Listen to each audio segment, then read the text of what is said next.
That VC has millions and millions of dollars. Why won't they just cut me a little check for my startup? This is one of the primary questions I get from startup founders, especially first-time founders, who might not have a ton of experience with venture capital. And I get it, venture capital is extremely confusing by design. So I wanted to take the opportunity to touch on two concepts that will help you kind of think through maybe why that venture capitalist isn't cutting you the check you want. First and foremost, the thesis of the venture capitalist. A VC doesn't just have a swimming pool of gold coins out of which they're investing. They have built a very specific thesis that is designed to guide people on the types of companies into which they want to invest capital. They've then taken that thesis to limited partners, people with money, and they've said, if I invest your money along this thesis, will you give me a chunk of your money so that I may invest it on your behalf? So there's an agreement in place based on this thesis. A VC can't just invest willy-nilly on any sort of opportunity. They can't suddenly go, oh, this looks cool, I'm going to invest all my money here. They've made a commitment to their LPs, their limited partners, that they're only going to invest that capital in a certain way. Why is that important? Because the VC doesn't actually have any money.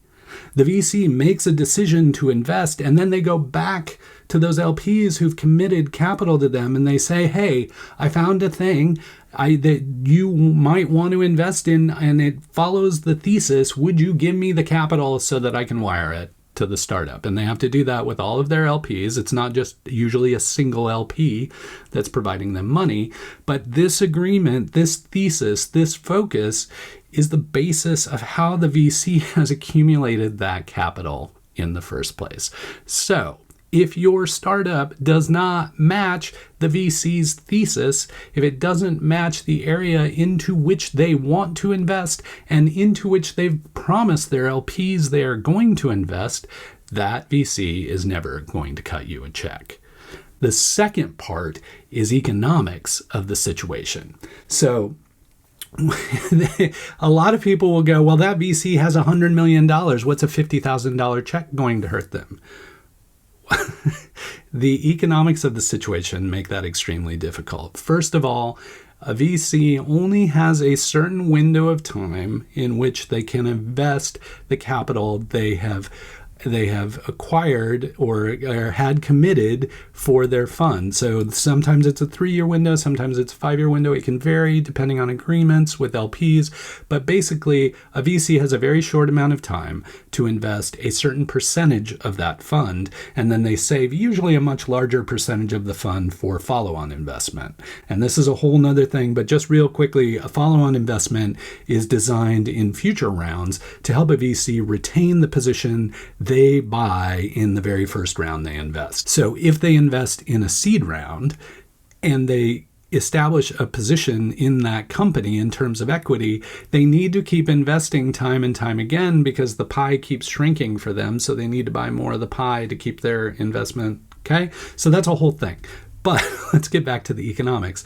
If I have a whole bunch of money and I need to invest that money as quickly as I possibly can, then I'm forced to write bigger checks in order to allocate that capital. So if I have $100 million, I cannot write a bunch of teeny tiny checks to allocate that capital. I have to write big checks that are in line with my thesis. So that's why you see all these different sized funds. That's why you see some folks are only raising $5 to $10 million funds, because then they can write those smaller checks without getting out of whack with the economics of distributing capital.